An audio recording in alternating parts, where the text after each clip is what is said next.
Bharatiya Janata party Delhi के सरकारी स्कूलों की अच्छी परफॉर्मेंस देख के सहन नहीं कर पाती और अपने एलजी साहब के माध्यम से 2 जुलाई को रात के बीचों बीच 5000 सरकारी स्कूल के टीचर्स का तबादला कर देती है।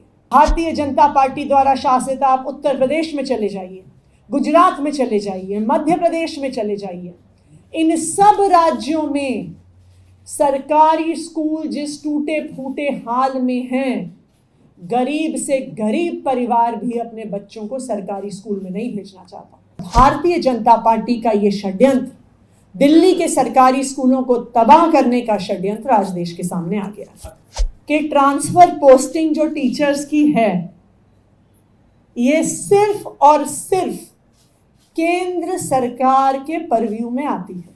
ये उन्होंने मुझे ब्लैक एंड व्हाइट में लिख के दिया। और मैं भारतीय जनता पार्टी को ये भी बता दूं कि चाहे आप कितने भी षड्यंत्र रच लीजिए, जब तक अरविंद केजरीवाल दिल्ली के मुख्यमंत्री हैं, चाहे हमें कितना लड़ना पड़े, हम दिल्ली वालों के सभी काम करके रहेंगे। मैं आपको आज पूरे कॉन्फिडेंस से बता रही हूं कि अगर भारतीय जनता पार्टी की एक सीट भी 2025 में आ गई तो उनके लिए बहुत बड़ी बात है। दिल्ली के सरकारी स्कूल के शिक्षकों को, दिल्ली के सरकारी स्कूल में पढ़ने वाले बच्चों को और उनके माता पिता को बधाई देना चाहती हूँ कि उनका संघर्ष सफल रहा। आज सुबह दिल्ली सरकार के एजुकेशन डिपार्टमेंट ने एक ऑर्डर इशू किया है जो 2 जुलाई को इशू हुए गलत ट्रांसफर ऑर्डर, जिसके तहत 5000 से ज़्यादा टीचर्स को ट्रांसफ़र कर दिया गया था। आज इस ऑर्डर के माध्यम से उस ट्रांसफ़र ऑर्डर पर रोक लगा दी गई। क्या है इस ट्रांसफ़र ऑर्डर की सच्चाई? क्यों किए गए ये ट्रांसफ़र? क्यों रात को 1:30 बजे एक बारी में 5000 से ज़्यादा शिक्षकों के ट्रांसफ़र कर दिए गए?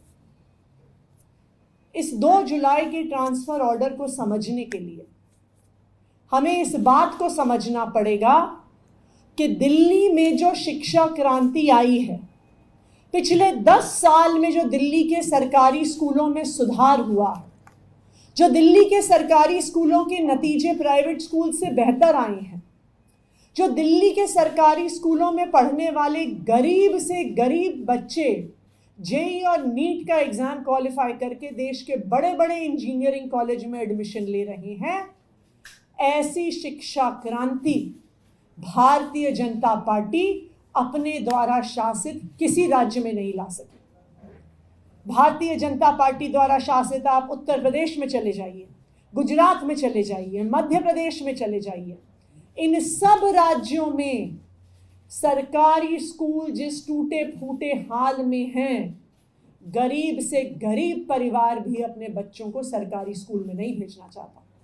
और दूसरी तरफ अरविंद केजरीवाल की सरकार है, जिसकी 10 साल की मेहनत से आज दिल्ली के सरकारी स्कूल प्राइवेट स्कूलों से बेहतर हैं, उनके नतीजे प्राइवेट स्कूलों से बेहतर हैं। स्कूल से माता पिता अपने बच्चों को निकालकर सरकारी स्कूल में एडमिशन करवा रहे हैं। भारतीय जनता पार्टी से दिल्ली की ये शिक्षा क्रांति हजम नहीं हुई। जो 10 साल में दिल्ली के सरकारी स्कूलों में बदलाव आया है वो हजम नहीं हुआ। इसलिए भारतीय जनता पार्टी ने षड्यंत्र रचा कि जो शिक्षक पिछले 10 साल से अरविंद केजरीवाल की शिक्षा क्रांति में शामिल हैं, जो दिल्ली के गरीब बच्चों को अच्छी शिक्षा दे रहे हैं, जो सरकारी स्कूलों को प्राइवेट स्कूलों से बेहतर बना रहे हैं, उन 10 साल से मेहनत करने वाले दिल्ली के सरकारी स्कूलों के शिक्षकों का एक बार में तबादला कर दिया जाए। 11 जून को डायरेक्टरेट ऑफ एजुकेशन द्वारा एक सर्कुलर निकाला जाता है।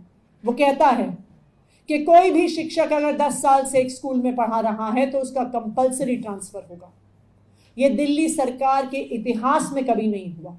ये दिल्ली सरकार के शिक्षा विभाग के इतिहास में कभी नहीं हुआ।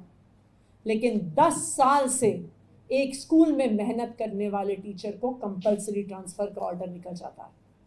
28 जून को मैं डायरेक्टर एजुकेशन को बुलाती हूं और कहती हूं इस ऑर्डर को वापस लो। 1 जुलाई को यही आदेश मैं डायरेक्टर एजुकेशन को लिखित में देती हूं, लेकिन भारतीय जनता पार्टी दिल्ली के सरकारी स्कूलों की अच्छी परफॉर्मेंस देख के सहन नहीं कर पाती और अपने एलजी साहब के माध्यम से 2 जुलाई को रात के बीचों बीच 5000 सरकारी स्कूल के टीचर्स का तबादला कर देती है। ये तबादले सिर्फ और सिर्फ एक षड्यंत्र के तहत हुए, दिल्ली के सरकारी स्कूलों को बर्बाद करने के लिए हुए। 2 जुलाई को जब यह आदेश आया तो टीचर्स परेशान हुए, बच्चे परेशान हुए, बच्चों के माता पिता परेशान हुए। 2 जुलाई को मैंने दिल्ली के लोगों से वादा किया था, दिल्ली के टीचर्स से वादा किया था, दिल्ली के सरकारी स्कूलों में पढ़ने वाले बच्चों और उनके माता पिता से वादा किया था कि चाहे भारतीय जनता पार्टी कितने भी षड्यंत्र रच ले, हम दिल्ली के सरकारी स्कूलों को खराब नहीं होने देंगे, बर्बाद नहीं होने देंगे, इस शिक्षा क्रांति पर रोक नहीं लगने देंगे। और मुझे खुशी है इस बात की कि जो चाहे वो दिल्ली के टीचरों का संघर्ष हो, माता पिता का संघर्ष हो, हमारा संघर्ष हो, आज भारतीय जनता पार्टी को अपने एलजी साहब के माध्यम से इस ट्रांसफर के आदेश को वापस लेना पड़ा। यह ना सिर्फ दिल्ली के सरकारी स्कूल के शिक्षकों की जीत है, यह दिल्ली वालों की जीत है। यह ऑर्डर जो शिक्षा विभाग से निकला है, इस बात को दिखाता है कि भारतीय जनता पार्टी कितने भी षड्यंत्र कर ले दिल्ली वालों को परेशान करने के लिए, दिल्ली वालों के काम रोकने के लिए, लेकिन अरविंद केजरीवाल की सरकार दिल्ली वालों के लिए लड़ती रहेगी। हमें चाहे कितना भी संघर्ष करना पड़े, हमें चाहे जितनी भी लड़ाई लड़नी पड़े, लेकिन हम दिल्ली वालों के लिए लड़ते रहेंगे, दिल्ली वालों के लिए काम करते रहेंगे। मैं भारतीय जनता पार्टी को ये कहना चाहती हूं कि अगर आम आदमी पार्टी अरविंद केजरीवाल की सरकार की शिक्षा क्रांति को रोकना चाहते हो, तो मैं आपको एक सुझाव देती हूं कि उससे बेहतर काम करो। आपकी इतनी राज्यों में सरकार है, अगर आपको लगता है कि दिल्ली के सरकारी स्कूल अच्छे हैं, तो आप हमसे अच्छे सरकारी स्कूल बना के दिखाओ। आप यूपी में बना के दिखाओ, आप मध्य प्रदेश में बना के दिखाओ, आप गुजरात में बना के दिखाओ।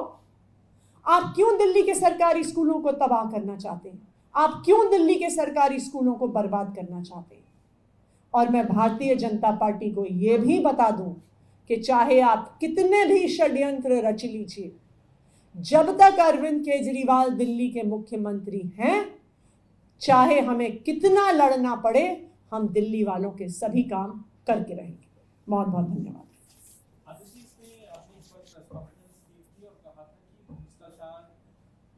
की जानकारी भी है और ट्रांसफर वाले मामले में लेन-देन होने की संभावना भी है। क्या उसे लेकर आपको चीफ सेक्रेटरी की तरफ से या फिर किसी और अधिकारी की तरफ से कोई रिपोर्ट मिली है उस मामले का? क्या वो जांच को लेकर आप लोग आगे बढ़ रहे हैं?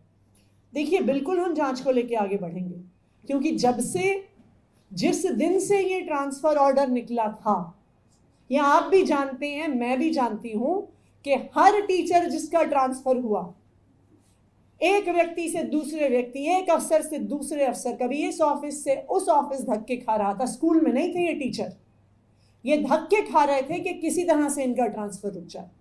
और ये आप भी जानते हैं और मैं भी जानती हूं कि इस देश में किस प्रकार से ट्रांसफर ऑर्डर बनाए जाते हैं और किस प्रकार से रुकवाए जाते हैं। लेकिन मुझे खुशी है इस बात की कि इस भ्रष्टाचार का जो ये ट्रांसफर ऑर्डर था, जो इस भ्रष्टाचार की शुरुआत कर रहा था, उस ट्रांसफर ऑर्डर को हमारे संघर्ष से, दिल्ली वालों के संघर्ष से, दिल्ली के टीचर्स के संघर्ष से इस ट्रांसफर ऑर्डर पर अब रोक लग गई। लेकिन मैडम, वो बीजेपी के साथों सांसद मिलने गए थे उसके बाद उन्होंने ये कहा कि ये हमारी मेहनत का नतीजा है, कैसा हो पाया। साजिश वो आपकी बता रहे हैं कि रातों रात इस तरह के ऑर्डर निकालने की जरूरत क्यों पड़ी थी, आखिर इन टीचर्स ने क्या बिगाड़ा था, और टीचर्स का एसोसिएशन भी मिलने गया था। देखिए, भारतीय जनता पार्टी की समस्या क्या है कि वो झूठ भी अगर बोलते हैं ना, उन्हें ठीक से झूठ नहीं बोलना आता। भारतीय जनता पार्टी चाहे कितने झूठ बोले, उन्हीं के द्वारा अपॉइंटेड चीफ सेक्रेटरी ने मुझे कल एक चिट्ठी भेजी, सांसदों की मीटिंग से जस्ट पहले भेजी, और उसमें चीफ सेक्रेटरी साहब ने मुझे कहा कि ट्रांसफर पोस्टिंग जो टीचर्स की है, ये सिर्फ और सिर्फ केंद्र सरकार के परव्यू में आती है। ये उन्होंने मुझे ब्लैक एंड व्हाइट में लिख के दिया। उनके शब्द में पढ़ के सुना रही हूं आपको। The law position is duly settled that executive power and services including vigilance matters rests with the central government in terms of section 45C of the GNCTD Act. यानी केंद्र सरकार द्वारा अपॉइंटेड चीफ सेक्रेटरी ने ये लिखित में दिया है कि टीचर्स की ट्रांसफर पोस्टिंग और सारे सर्विस मैटर्स सिर्फ और सिर्फ केंद्र सरकार के अधिकार क्षेत्र में आते हैं और केंद्र सरकार के नुमाइंदे एलजी साहब के अधिकार क्षेत्र में आते हैं। तो ये बिल्कुल साफ है कि ये भारतीय जनता पार्टी का षड्यंत्र था।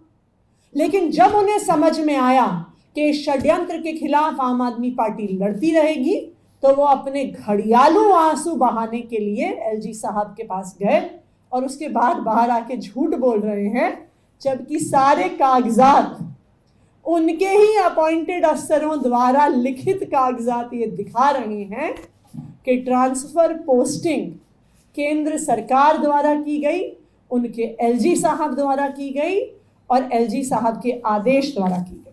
मैं तो उनसे ये भी पूछूंगी, अगर एलजी साहब के पास पावर नहीं थी ट्रांसफर की और हमारे पास पावर थी, तो एलजी साहब ने ट्रांसफर ऑर्डर वापस लेने का आदेश कैसे दे दिया? उसकी पावर उनके पास कहां से आ गई? देखिए, जो सच्चाई होती है ना, उसमें बहुत ताकत होती है। सच्चाई आखिरकार पूरे देश के सामने, पूरी दुनिया के सामने आ ही जाती है। और भारतीय जनता पार्टी का ये षड्यंत्र, दिल्ली के सरकारी स्कूलों को तबाह करने का षड्यंत्र, आज देश के सामने आ गया। एक पॉलिटिकल सवाल है, बीजेपी मिशन 2025 को लेकर आगे ये पोस्टर भी जारी कर दिया है, इसमें मोदी जी की फोटो है और उन्होंने बैठक भी की थी हाल ही में, और वो ये दावा कर रहे हैं कि अब उनकी सरकार बनेगी, 50 से ज्यादा सीटें वो जीतेंगे। इस पर विश्वास खत्म हो जाएगा। भारतीय जनता पार्टी ने एक मिशन किया था 2015, उस मिशन का सक्सेस रेट था 3 आउट ऑफ 70। फिर भारतीय जनता पार्टी ने कहा था, उनका एक बना मिशन 2020, और उन्होंने कहा था अब की बार 45 पार करने निकले थे, 8 पर सीमित रह गए। अब 2025 में जिस प्रकार के कांड वो लगातार कर रहे हैं दिल्ली वालों को परेशान करने के लिए, चाहे वो अपनी हरियाणा सरकार के माध्यम से दिल्ली का पानी रुकवाना हो, चाहे दिल्ली के सरकारी स्कूलों को खराब करने का षड्यंत्र हो, चाहे अपने अफसरों के माध्यम से, अपने एलजी साहब के माध्यम से मोहल्ला क्लिनिक की दवाइयां रोकना हो, ओपीडी के डेटा एंट्री ऑपरेटर्स को हटाना हो, जितने षड्यंत्र भारतीय जनता पार्टी रचेगी, उतना जोर की तमाचा दिल्ली वाले उन्हें मारेंगे। मैं आपको आज पूरे कॉन्फिडेंस से बता रही हूं कि अगर भारतीय जनता पार्टी की एक सीट भी 2025 में आ गई तो उनके लिए बहुत बड़ी बात है।